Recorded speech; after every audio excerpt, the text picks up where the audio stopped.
Seguidamente, ahora todos los que podáis, os ponéis de rodillas. Yo voy a permanecer en pie para ser visualizado por la cámara y oraremos al Señor.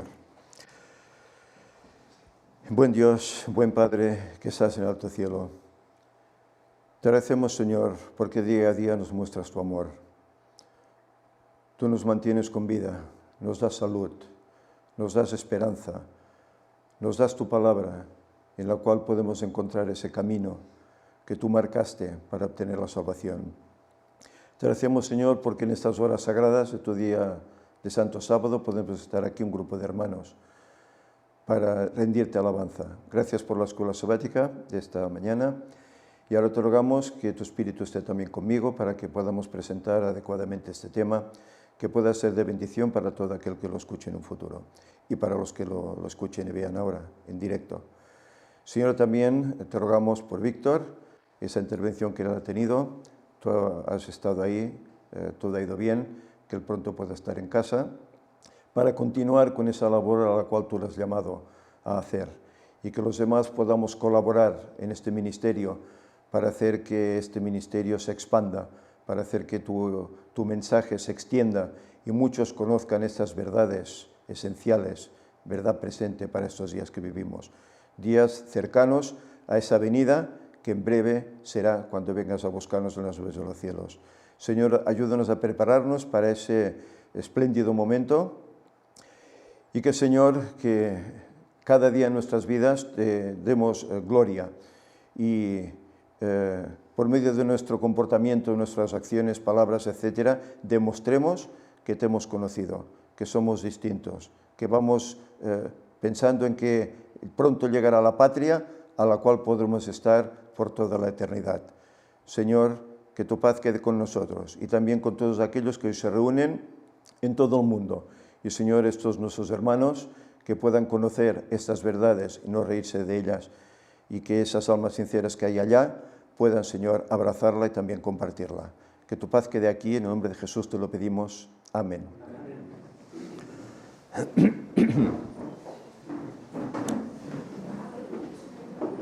Bien, buenos días a todos los presentes aquí en la sala.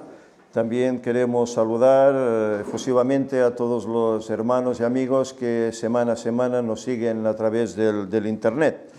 Bien, llegamos ya al estudio del capítulo 4 de Daniel. Yo comentaba con los hermanos que, bueno, me resulta un poco chocante porque siento que, claro, es un estudio que ya todos hemos hecho en la escuela sabática y, claro, parece pues que se hace un poco como repetitivo, ¿no? Pero bueno, esto la realidad es que va a quedar ahí, quedará ahí en el Internet. Y bueno, para los que tal vez ya lo han escuchado en la escuela sabática, alguno ya lo ha presentado incluso este estudio, bueno, creo que fui yo en esta ocasión. Si no recuerdo mal, creo que lo presenté yo allá en el retiro espiritual que tuvimos, donde hicimos la Santa Cena, ¿eh? Pero, bueno, siempre puede ser de beneficio para todo aquel que en un futuro el Señor le lleve ahí, ¿no? ¿Cuántos testimonios hemos escuchado, verdad, en estas reuniones de testimonios que se dan, que tanto Luis como Víctor presentan, en los cuales mucha gente ha ido a Internet a buscar una inquietud que tenía, le aparece que en una página del Gran Engaño le aparece uno de estos temas que necesita y que el Espíritu del Señor lo lleva ahí para encontrarlo. Y a partir de ahí, esa persona cambia su vida. Y hemos tenido testimonios, ¿verdad?, de todo esto, ¿eh? Pues bueno, es ese con el ánimo que queremos presentarlo, a pesar de que hace poquito lo estudiamos, pero bueno, siempre puede ser que alguno que tal vez no vea la escuela sabática, que tal vez vea el sermón, pueda beneficiarle. Bien, en el capítulo 4 nos encontramos una experiencia inusual, única, yo diría en toda la Biblia, y única, yo diría, en toda la humanidad. Bueno, sabemos que la ciencia ficción es la ciencia ficción, ¿verdad? La ciencia ficción hace muchas barbaries, ¿no? Pero aquí ocurre un hecho inusual a un rey del momento, el rey que era el mandatario del mundo en esa época, del mundo conocido de entonces, le sucede una experiencia inusual, Y esa experiencia él mismo la relata, puesto que el capítulo 4 no está escrito por Daniel, él lo incluye en su libro, pero este capítulo 4 lo escribe el mismo rey Nabucodonosor, dando su testimonio de lo que Dios ha hecho con él.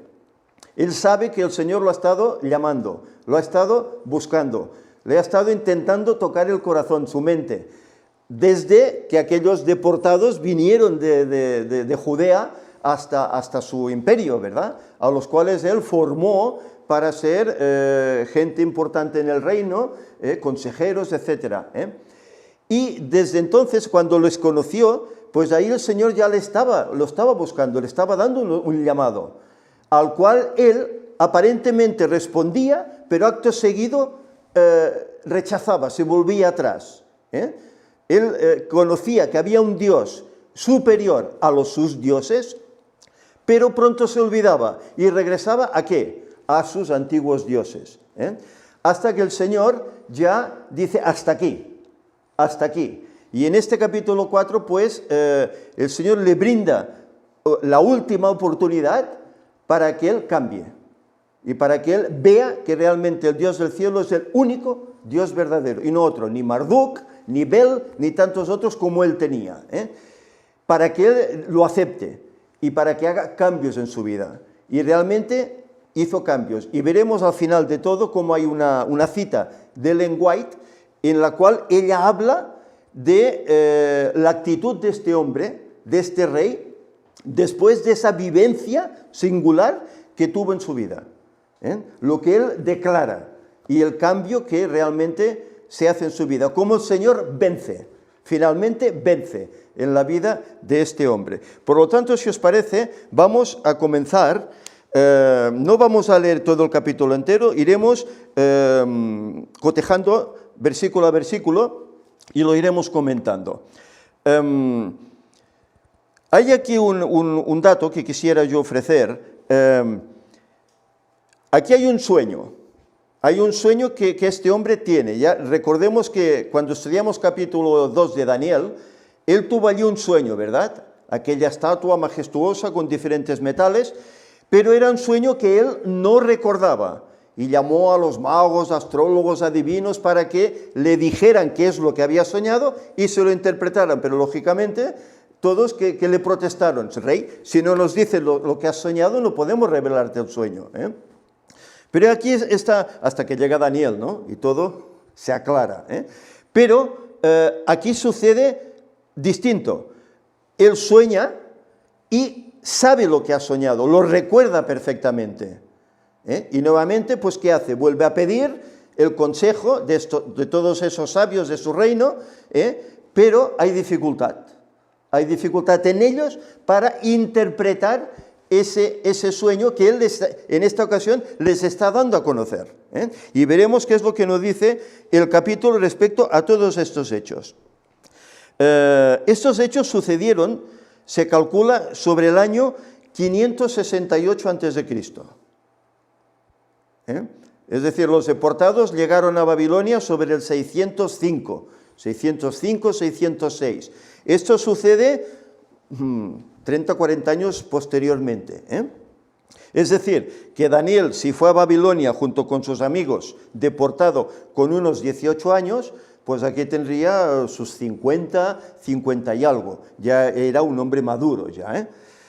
Bien, versículo 1 nos dice: el rey Nabucodonosor, a todos los pueblos, naciones y lenguas que moran en toda la tierra, paz os sea multiplicada. Es decir, la introducción que hace Nabucodonosor en este capítulo es presentarse a sí mismo, ofreciendo una carta, ofreciendo, por así decir, unas palabras para todo el mundo de entonces. El rey Nabucodonosor, a todos los pueblos, naciones y lenguas que moran en la tierra, paz os sea multiplicada. Es chocante, ¿verdad?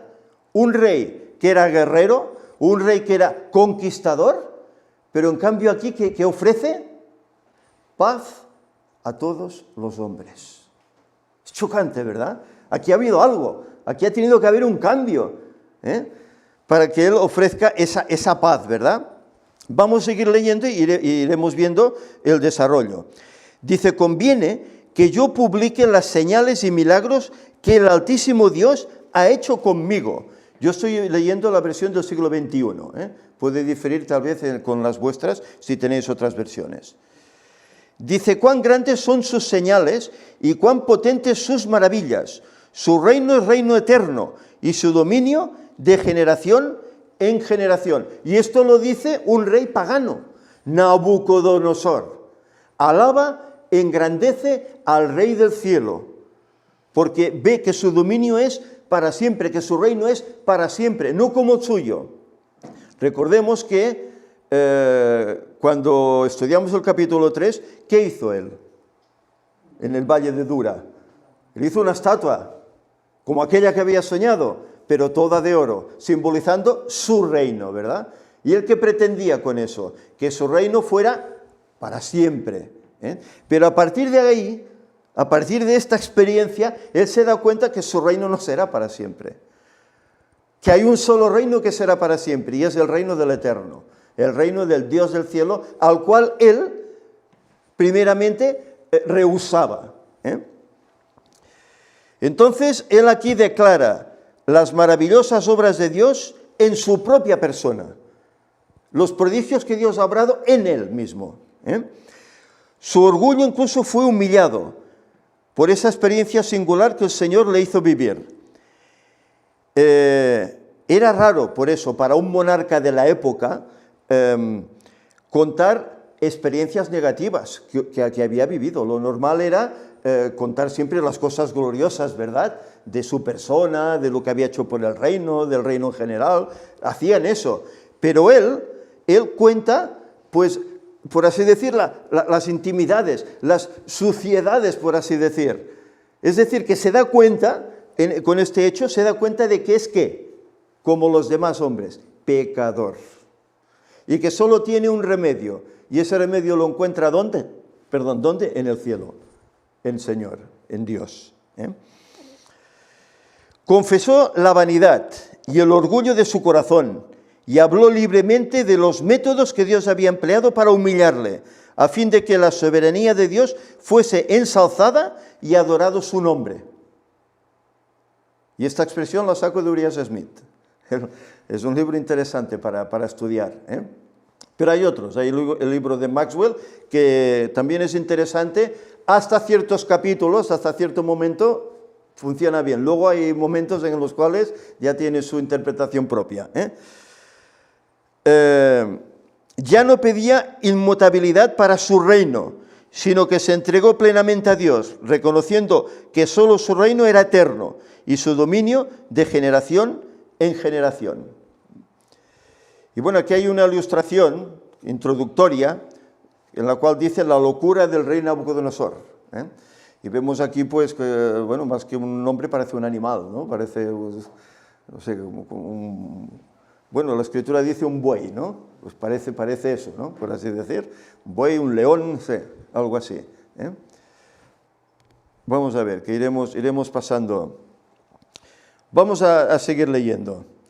Versículo 4 al 9 leeremos. Dice, estaba yo tranquilo en mi casa, floreciente en mi palacio. Y aquí lo vemos, ¿no? En esta ilustración, tranquilo, soy el dueño del mundo, el reino está en paz, ¿verdad? Estaba tranquilo. Y tuve un sueño que me espantó, tendido en mi cama. Las imaginaciones y visiones de mi cabeza, dice, me turbaron. Él durmiendo tuvo un sueño singular.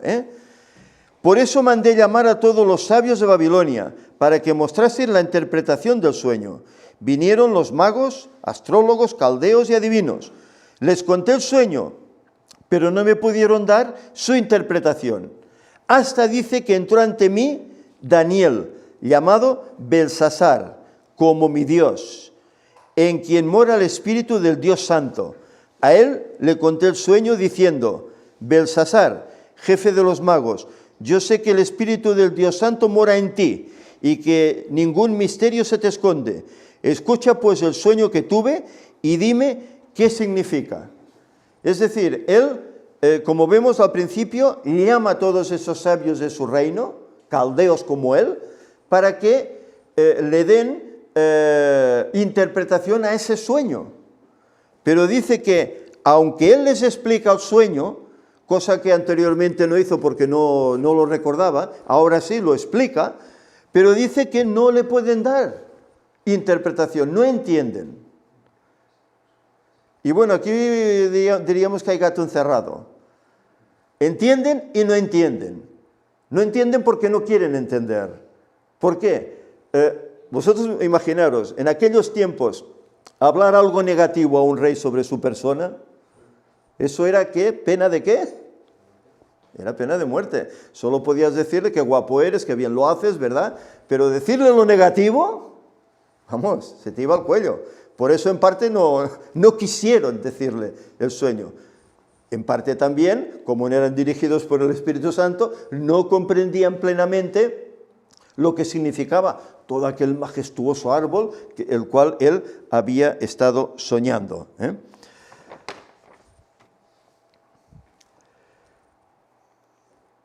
Hasta que dice, llega Daniel.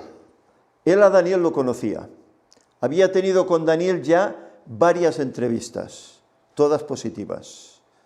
Y todas esas entrevistas eran dirigidas por el Señor. ¿Para qué? Para tocar su corazón. Y aunque parece ser que no quería ceder a esos deseos del cielo, él contaba con Daniel.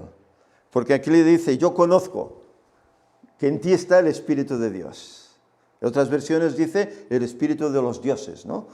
Pero él sabía que ese Dios del cielo estaba con Daniel y que le podía dar la interpretación correcta de este pasaje. Y fijaros, algo interesante. Menciona a Daniel primero por su nombre hebreo. No le menciona como Belsasar, que es el nombre que él le puso, sino que lo menciona con respeto hacia su persona, hacia Daniel, con su nombre hebreo. Dando a entender, ese es discípulo, es sirviente del Dios del cielo. Eso es lo que él quería dar a entender. Y en parte eso daba a entender que él deseaba también ser como Daniel. ¿Qué más? Dice el versículo 10 al 18, dice, estas son las visiones de mi cabeza cuando estuve en mi cama. Me parecía ver en medio de la tierra un árbol de gran altura. Aquí tenéis una ilustración para que más o menos nos hagamos una idea, ¿verdad? Ese árbol creció y se hizo fuerte. Su altura llegó hasta el cielo y se lo podía ver desde los extremos de la tierra. Su copa era hermosa y su fruto abundante, y había en él alimento para todos. A su sombra hallaban abrigo las bestias del campo, y en sus ramas anidaban las aves del cielo, y de él se mantenía toda carne. Mientras estaba en mi cama, vi en las visiones de mi cabeza que un vigilante y santo descendió del cielo y clamó con fuerza, cortad el árbol, desmochad sus ramas, derribad su copa y derramad su fruto. Váyanse las bestias que están debajo de él y las aves de sus ramas. Pero dejad en tierra la cepa y la raíz, con atadura de hierro y bronce entre la hierba del campo, y sea mojado con el rocío del cielo, y con las bestias sea su parte entre la hierba de la tierra. Su mente sea cambiado de mente de hombre en mente de bestia, y pasen sobre él 7 tiempos. Las sentencias por decreto de los vigilantes, y por orden de los santos la decisión, para que conozcan los vivientes que el Altísimo manda sobre el reino de los hombres, y a quien él quiere lo da, y constituye sobre él al más humilde de los hombres. Yo, el rey Nabucodonosor, vi este sueño. Tú, pues, Belsasar, dime su significado, porque ninguno de los sabios de mi reino pudo darme su interpretación, pero tú puedes, porque mora en ti el Espíritu del Dios Santo. Es tremendo, ¿verdad? Él aquí le explica a Belsasar el sueño que ha tenido. Él ve este árbol árbol frondoso, majestuoso, que dice aquí que se ve desde los extremos de la tierra.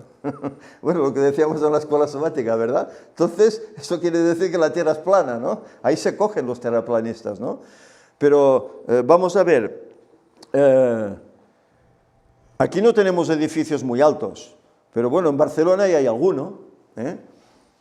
Y bueno, si vamos, no sé, a otros lugares al otro lado del charco, hay ciudades como Chicago, Nueva York, etcétera, que tienen unos edificios tremendos. Los vemos desde aquí y estamos al extremo de la tierra, por así decir, en relación a ellos. ¿Los vemos?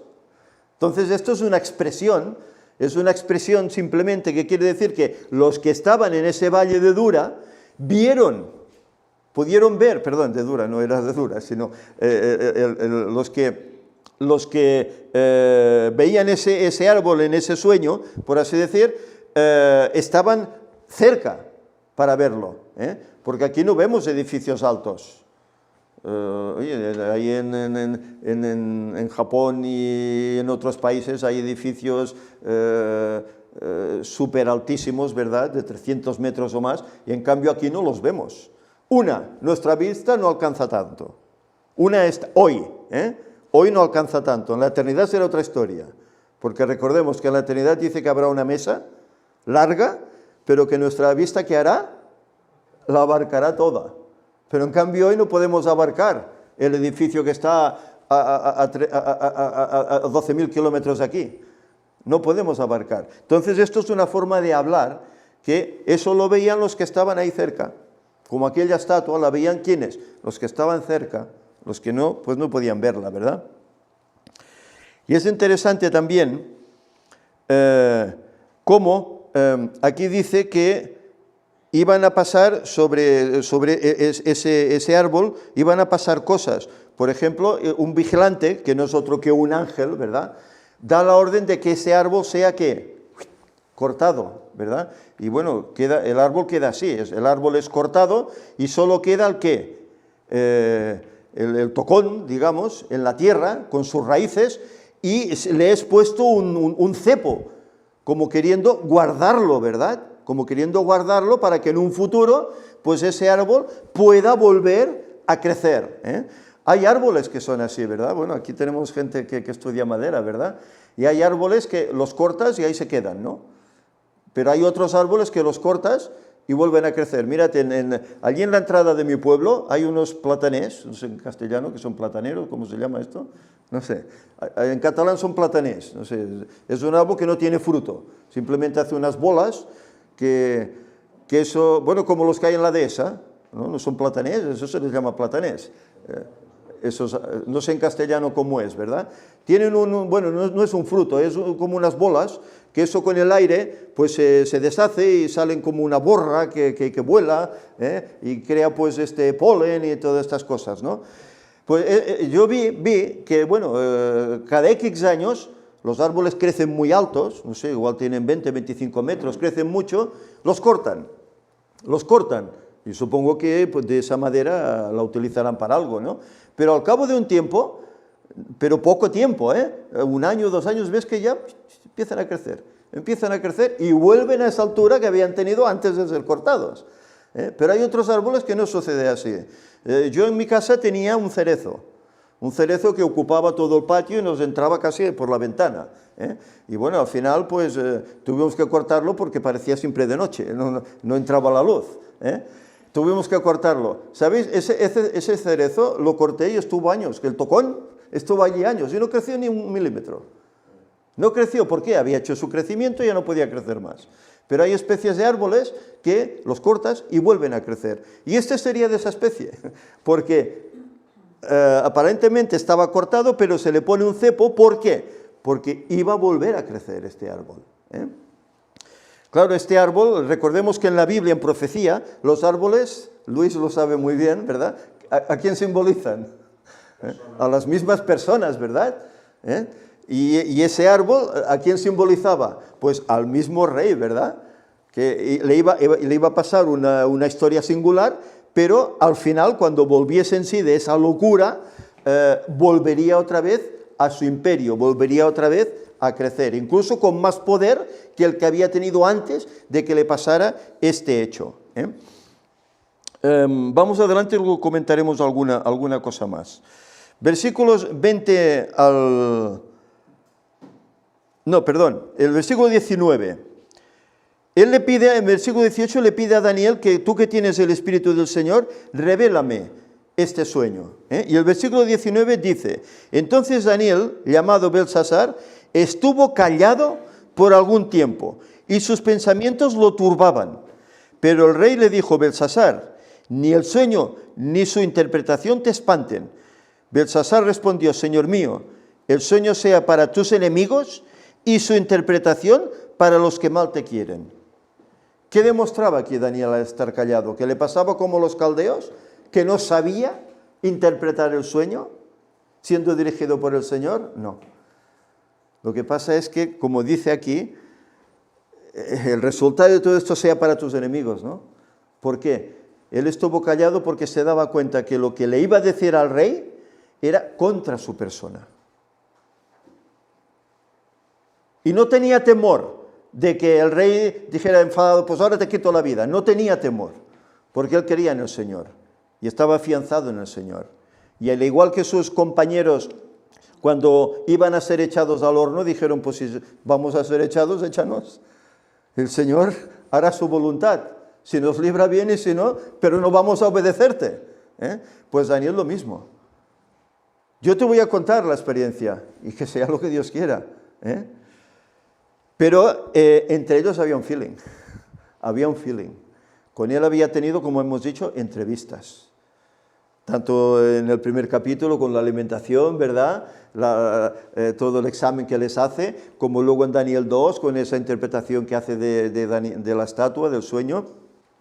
Él tenía un feeling y veía en esa persona algo especial. Ya dijimos en días pasados, ¿verdad? Que ellos daban a demostrar el carácter de Dios en su fisonomía, en su actitud, en sus miradas, en todos sus quehaceres. Daban a demostrar que eran hijos de Dios. Y esto el rey lo veía.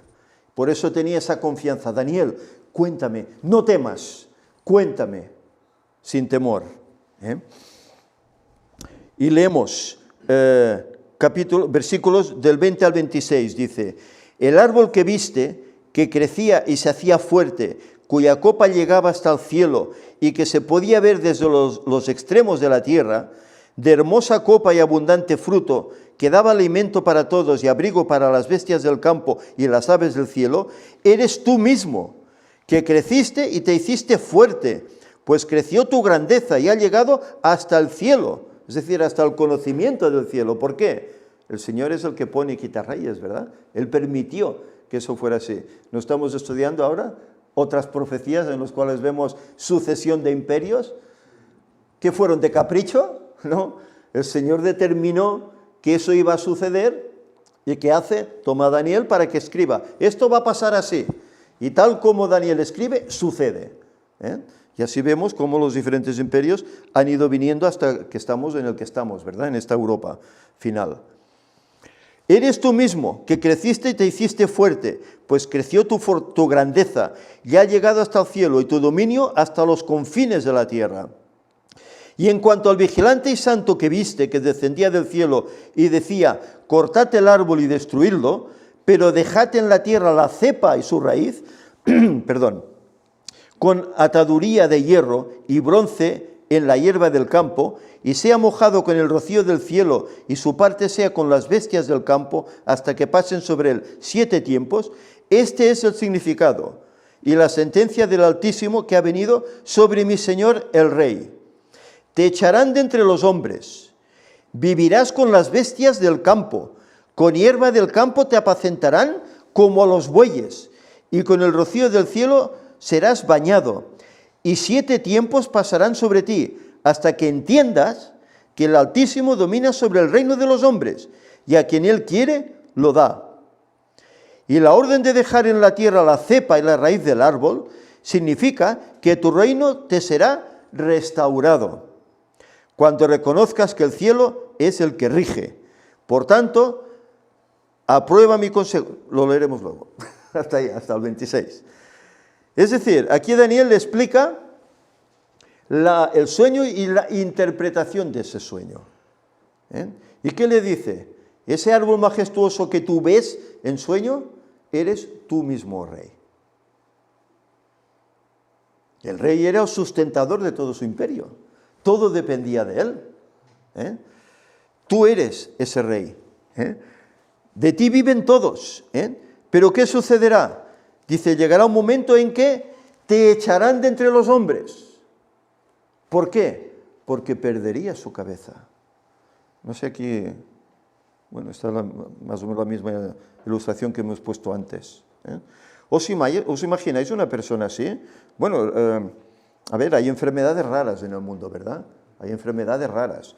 Muchas de esas enfermedades son posesiones satánicas. Sabemos cómo la Biblia habla de endemoniados en los tiempos de Jesús, ¿verdad? Y Jesús a muchos de ellos los libró del demonio. Pero hoy en día suceden estas cosas también.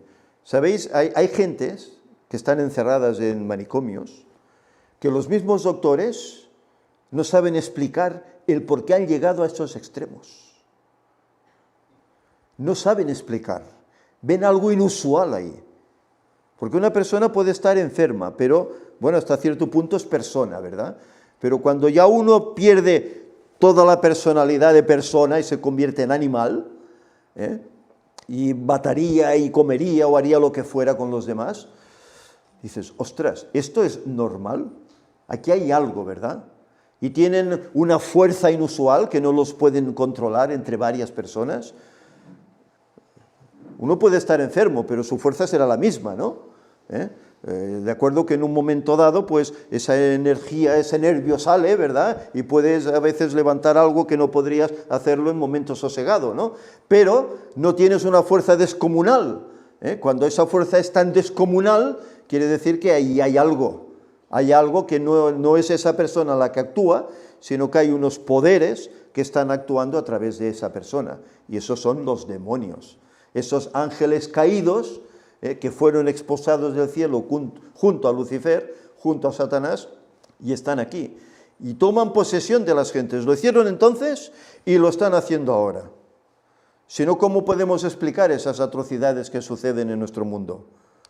Porque una persona que incluso se ha estudiado su caso, una persona honesta, trabajadora, sencilla, y de repente coge un arma y comienza a disparar a troche y moche, matando a todas las personas que encuentra por su camino. ¿Es normal esto? ¿Es normal? ¿Es normal que un marido ejemplar y de la noche a la mañana se vuelva loco y mate a su esposa, a sus hijos, y luego se quite la vida? ¿Es normal esto? Y lo vemos un día y otra semana y otro mes, un continuo. ¿Es normal? Bueno, para el mundo, bueno, son cosas que pasan, ¿no? Pero no es normal. El diablo está ahí y el diablo está intentando destruir la creación de Dios. ¿Cuál es la suprema creación de Dios? ¿El mundo? No, el hombre, el ser humano. Está intentando destruir al ser humano. Pues este hombre padeció una cosa así, pero no estaba poseído. Simplemente el Señor permitió que perdiera la cordura, perdiera la mente, se olvidara de que era hombre y viviese como un buey, dice la Escritura, como un buey, comiendo hierba del campo, bañándose en el rocío del cielo. Y que incluso sus cabellos crecieron, aquí dice, como plumas, pero más que nada se refiere a cabellos gruesos, ¿no? Que tenían cuerpo, que eran potentes, eran gruesos, eran largos, ¿verdad? Y por eso se lo dibuja en ese sentido, ¿no? Así fue. Y estuvo en esta condición, dice la Escritura, 7 tiempos. Claro, en la Biblia hay algunos pasajes, en el mismo libro de Daniel hay 2, y luego en Apocalipsis hay otro, que habla de los tiempos, ¿verdad? Daniel 7:25 dice, hablando acerca de ese cuerno pequeño, del cual se cita en la escuela sabática, y hablará palabras contra el Altísimo, y a los santos del Altísimo quebrantará, y pensará en cambiar los tiempos y la ley, y serán entregados en su mano hasta tiempos hay versiones que dice 2 tiempos, ¿verdad? Y medio tiempo. Total, 3 tiempos y medio. Claro, proféticamente, un tiempo es un año. Entonces serían 3 años y medio, ¿verdad? Hay otro pasaje, aquí en Daniel 12:7. Y oí el varón vestido de lino, que estaba sobre las aguas del río, el cual alzó su diestra y su siniestra al cielo, y juró por el que vive por los siglos, que será por tiempo, tiempos y la mitad de un tiempo, el mismo periodo que estaba hablando en el capítulo 7. Y cuando se acabe la dispersión del poder del pueblo santo, todas estas cosas serán cumplidas. Daniel 12:7. Y hay otro más, en Apocalipsis 12:14, nuevamente hablando de este poder, dice, se le dieron a la mujer las 2 alas de la gran águila para que volase de delante de la serpiente al desierto, a su lugar, donde es sustentada por un tiempo y tiempos y la mitad de un tiempo. Es decir, esos tiempos proféticamente son un año. Claro, la Biblia, ¿qué hace? Toma los meses como 30 días, ¿verdad? Y un año tiene pues 12 meses. Entonces son 360 días, ¿eh? Claro, multiplicado por 3 y medio, ¿qué nos da? 1260. Y esos 1260, ¿qué periodo fue? Fue el periodo que ese cuerno pequeño, ese papado, ¿qué hizo? Perseguir al pueblo de Dios. 1260 años, del 538 hasta el 1798, ¿verdad? Entonces, claro, eso significaba que ese tiempo, tiempos y medio tiempo, eran años literales. Eran 7 años. Eran 7 años. Y eso es, hay que remarcarlo, porque, ¿sabéis? Hay denominaciones que toman estos 7 tiempos como proféticos. Y claro, dándole a cada tiempo 360 días, y multiplicándolo por 7, ¿qué les da? 2520 días, años, ¿no? Y partiendo del año 605, 606, pues eso llega ¿hasta dónde? Hasta 1914, en el cual Cristo aparece de forma espiritual. Esta visión fue dada no en el año 605 ni 606, fue dada sobre el 500, como hemos dicho antes, ¿no? Sobre el 568, es decir, unos 40 años después. Por lo tanto, si partimos de aquí, ese aparente tiempo profético, no vamos a 1914, iríamos a 1950, iríamos más allá. Por lo tanto, no podemos tomar según qué cosas, y además, cuando aquí nos dice en el versículo 28, todo esto vino sobre el rey Nabucodonosor. Se vuelve como un buey, el árbol, en representación de que el árbol es cortado, pierde su reino, y está 7 tiempos, que son 7 años, como una bestia. Todo eso viene sobre el rey Nabucodonosor. Es decir, era una profecía personal, no era una profecía de tiempo, con doble cumplimiento. Las hay que lo son y las hay que no, y hay que analizarlo. Esta era personal. Todo esto se cumple ¿en quién? Nabucodonosor. Y punto. No cojamos y vayamos más allá, porque no tiene pies ni cabeza. Ya son invenciones, ya es añadir a la palabra de Dios lo que no dice. Y sabemos cuando estudiamos Apocalipsis que dice cualquiera que añada o quitara, ¿verdad? Y en Deuteronomio también lo dice, cualquiera que quite o añada a la ley, a la palabra de Dios, será culpable. Y aquí fijaros, se añaden cosas que no son tales, no son del Señor. ¿Y cuánta gente cae en eso? ¿Cuánta gente cae en eso? Aquí en España hay miles de testigos de Jehová, miles. Y en el mundo, no hablemos. Engañados por estas cosas, por tomar mal e interpretar mal la palabra del Señor. Este hombre no se convirtió en un hombre lobo, como, bueno, muchos dicen, es que fue el primer hombre lobo. No. Se convirtió en una bestia dócil, con un buey. O sea, habéis visto bueyes, aquí en nuestro país hay muchos bueyes, vacas, etcétera, ¿verdad? Y suelen ser mansos, por lo general. Incluso te puedes acercar, los puedes tocar, muchos de ellos. Pues él se convirtió así. Y bueno, no sé si hay alguna ilustración más, ¿no? Al respecto, era esta únicamente. Fue lo que sucedió. Se convirtió así hasta que llegó un momento en que tenía que salir de esa situación, que es tal como se describía en la profecía. Entonces, si leemos del 29 en adelante hasta el 33, dice: al cabo de 12 meses, el rey se paseaba sobre el palacio real de Babilonia. Es decir, es esta ilustración que os pongo aquí. El rey se paseaba por todo su palacio, viendo esa tremenda ciudad Babilonia, y dijo: ¿no es esta la gran Babilonia que yo edifiqué con la fuerza de mi poder para residencia real y para gloria de mi grandeza?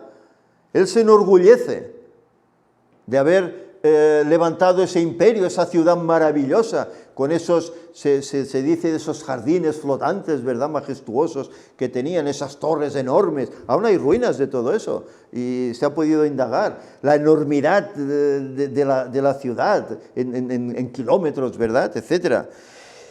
Y dice, él enorgulleciéndose de esto, dice: aún estaba la palabra en la boca del rey cuando vino una voz del cielo que dijo: rey Nabucodonosor, a ti se te dice, el reino ha sido quitado de ti, de entre los hombres te echan, vivirás con las bestias del campo, como a los bueyes te apacentarán. 7 tiempos pasarán sobre ti, hasta que reconozcas que el Altísimo domina sobre el reino de los hombres, y a quien Él quiere, lo da. Y dice el pasaje: en la misma hora se cumplió la palabra sobre Nabucodonosor, que es lo que dice el versículo 28. Todo esto vino sobre Nabucodonosor. En la misma hora que él proclama: ¿no es esta la gran Babilonia?, en esa misma hora le sobrevino esto al rey Nabucodonosor. Fue echado de entre los hombres y comía hierba como los bueyes, y su cuerpo se mojaba con el rocío del cielo, hasta que su pelo creció como plumas de águilas y sus uñas como las aves. ¿Esto nos ha sucedido a todos? ¿Este cambio? Es la única ocasión en que conozco, por lo menos en la Biblia, que se hable de esto. Lo demás, bueno, es ciencia ficción, ¿no? Lo demás. Pero esto le sucede a este hombre.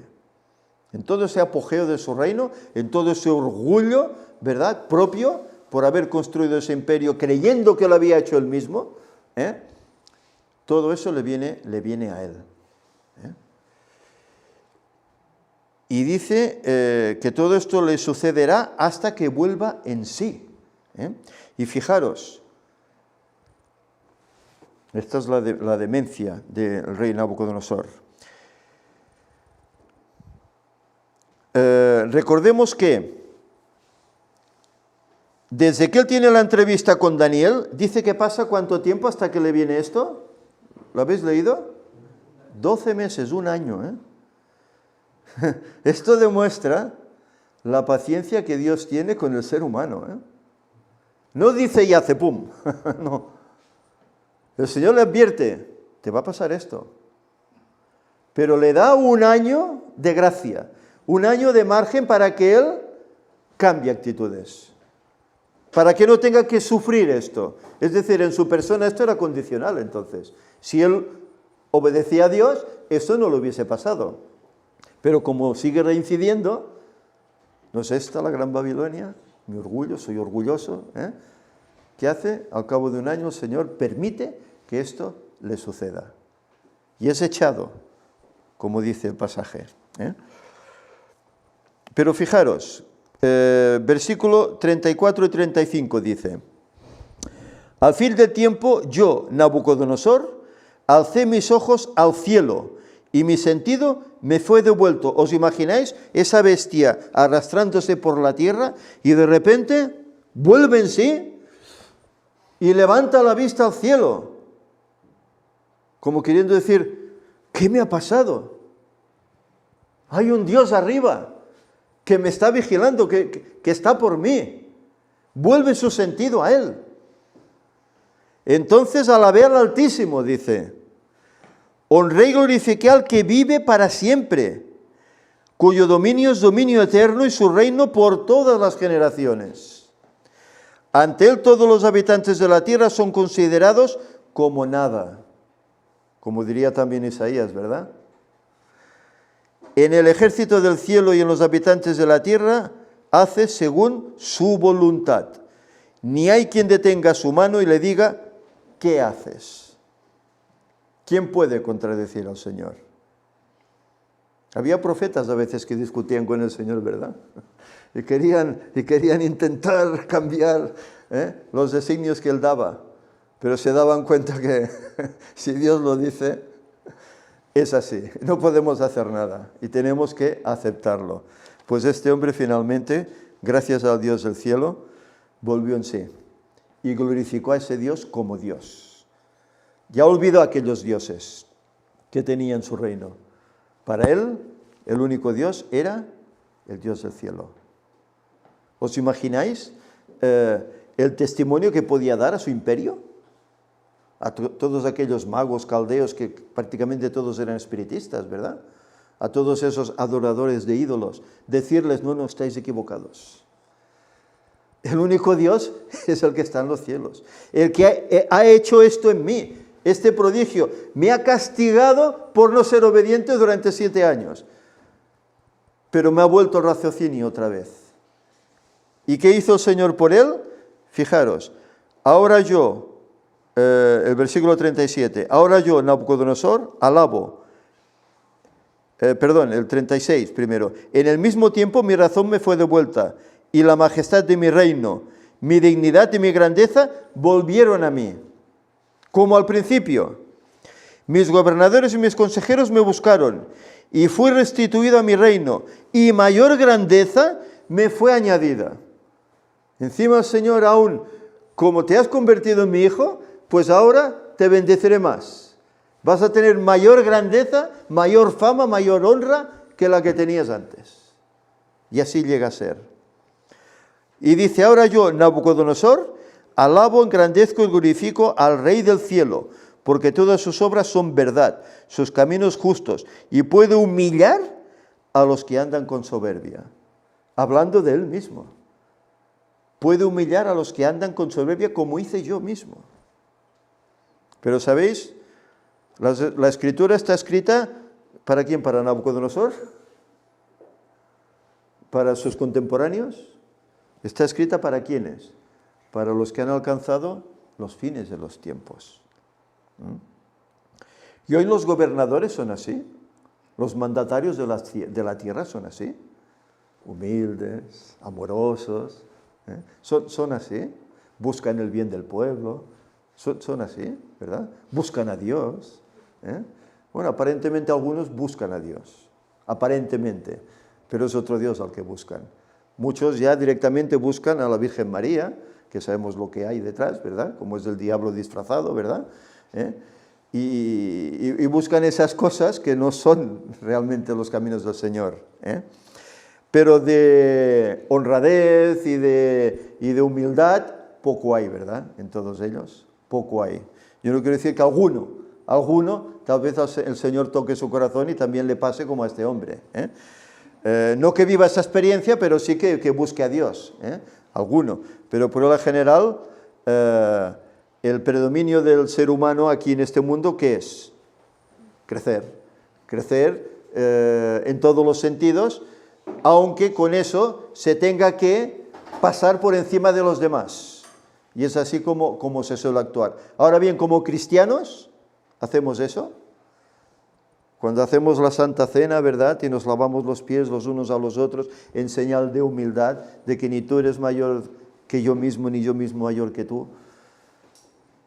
Pero eso lo hacemos como un papel interpretativo, ¿o lo creemos realmente? ¿O lo creemos realmente? ¿Somos entre nosotros humildes? ¿Tenemos ese aprecio entre nosotros, ese amor entre nosotros, para que digan, les conocemos que han estado con Jesús? ¿Nos ven así las personas? ¿Somos así realmente? ¿O somos como tal vez en muchas iglesias adventistas, verdad? Yo como soy director, tú tienes que trabajar a mis órdenes, tienes que hacer lo que yo te diga, y si conviene hasta te insulto y si no me has agradado en lo que has hecho. Dices, ostras, ¿somos así? Bueno, esto es algo que tenemos que meditar, ¿verdad? Este hombre vivió una experiencia singular, nosotros no hemos pasado por ahí, pero tenemos también nuestros defectos. de egoísmo, de orgullo, de vanidad, de tantas cosas, de altivez, y todo eso hay que reclinarlo, hay que doblarlo ante el Señor, para que Él nos dirija, para que podamos ser esos instrumentos en sus manos, que llevemos esas buenas nuevas a aquellos que aún no las saben, aunque se rían de nosotros, pero hay que dársela, hay que dársela.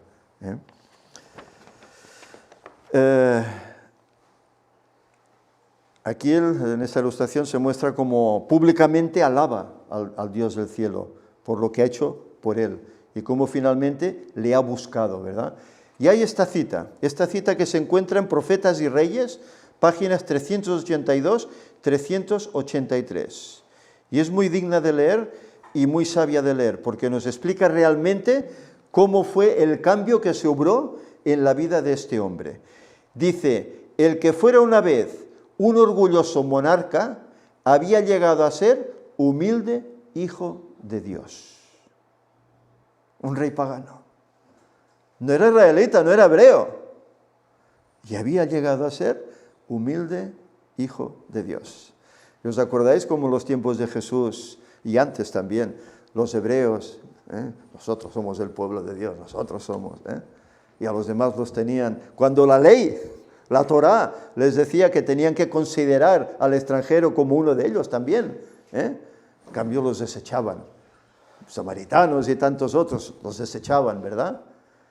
En cambio el Señor, al que le busca, al que se convierte a Él, ¿cómo lo tiene? Como hijo suyo. Y Él fue un hijo de Dios. El gobernante tiránico e intolerante era un rey sabio ahora y compasivo. Ahora era sabio y compasivo, ya no era tirano. Por eso dice al principio, paz a todos los pueblos. Puede decir que os zurzan, que os den morcillas, ¿no?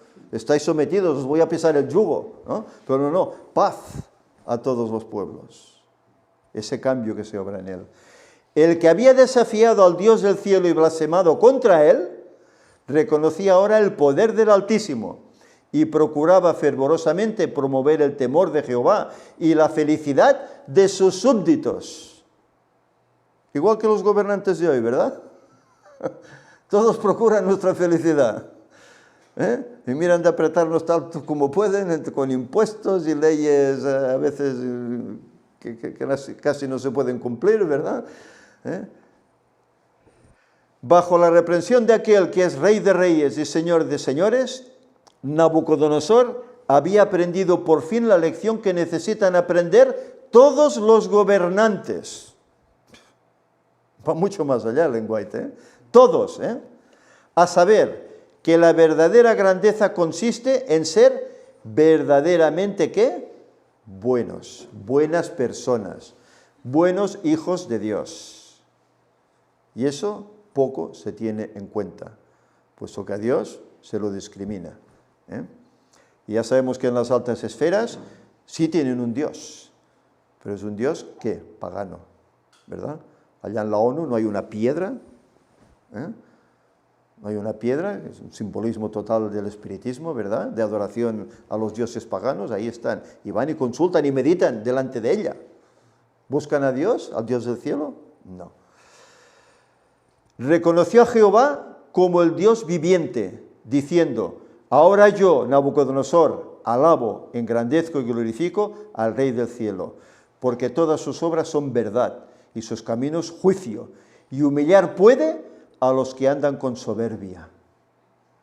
Pero él solo lo hará con aquellos en los cuales ve cualidades, en los cuales ve que se puede obrar, que se puede manipular esa arcilla, ¿verdad? Y se puede hacer un cántaro útil. Es a esos a los que él busca, personas humildes, ¿verdad?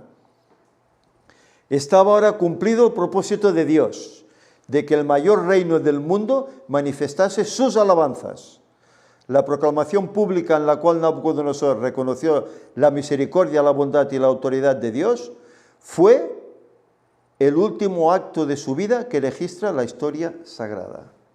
No se habla más de él. Hasta aquí. Ya no se habla más de él, ¿verdad? Pero ¿cómo termina ese capítulo que él mismo escribe?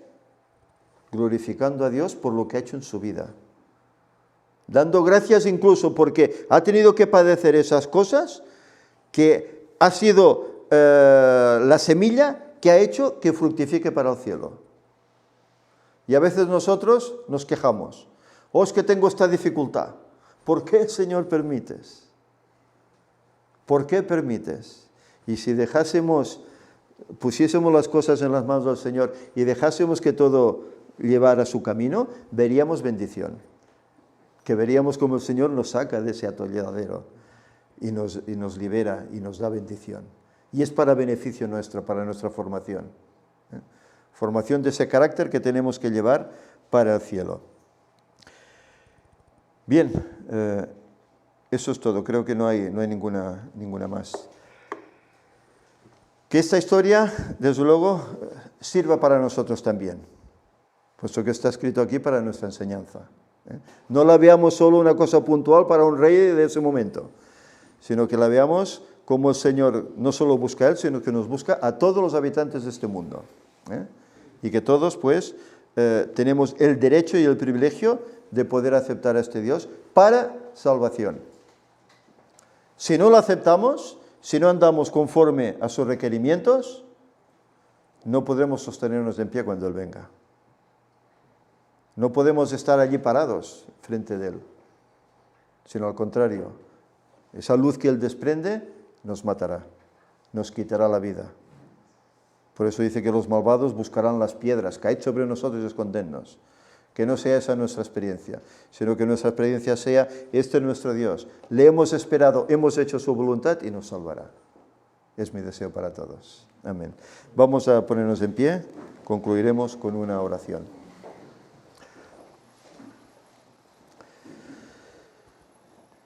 Señor y Padre, te agradecemos porque eres un Dios de amor. Eres un Dios que no te cansas, como tal vez nos cansamos nosotros. A veces hablamos a alguien, no responde, lo dejamos, no pensamos más, ni oramos por él. Pero tú no eres así. Tú, Señor, buscas. Buscas hasta que el corazón dice no. Pero mientras hay esperanza, tú estás ahí buscando como hiciste con este rey. Te rogamos, Señor, y te damos gracias porque tú un día nos llamaste a esta luz.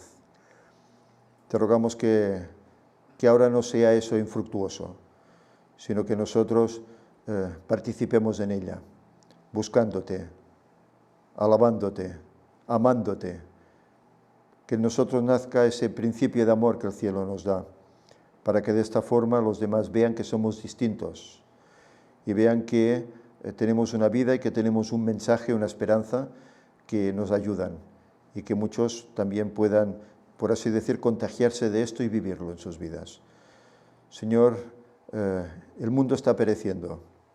Tu Espíritu Santo paulatinamente se va retirando y vemos cada día más desgracias, por aquí y por allá. Pero sabemos que todo eso es un preámbulo de ese futuro, esa crisis que va a venir, que anunció tu sierva, Ellen White. Y que, Señor, tenemos que estar esperanzados de que tú estarás con nosotros. Pero a pesar, Señor, de que tal vez permitas que perdamos la vida, que nuestra fe no decaiga, sabiendo que realmente habremos ya concluido la carrera y estará guardado para nosotros el galardón. Si llegamos hasta el final y es tu voluntad, Señor, que así sea, pues que nos podamos mantener fieles hasta el último momento, haciendo siempre tu voluntad y compartiendo estas verdades con aquellos que no las conocen. Señor, bendice a todos los aquí presentes, bendice a todos los amigos y hermanos que están allá en el internet, sus familias. Señor, que todos comprendamos estas verdades y las vivamos y las compartamos, Señor. Y que nos perdones nuestros pecados y nos ayudes para que lleguemos, Señor, a no pecar. Y si es tu voluntad, que podamos formar parte de esos 144.000. Que tu paz, Señor, quede con nosotros. Ayúdanos a guardar el resto del sábado y ayúdanos, Señor, para que en la semana que luego vendrá sigamos haciendo tu voluntad, no solo aquí, sino cada día y cada hora y cada minuto de los días de la semana, allí donde nos encontremos, que sepamos dar un buen testimonio. Señor, todo ello te lo suplicamos en el nombre de Jesús. Amén. Amén.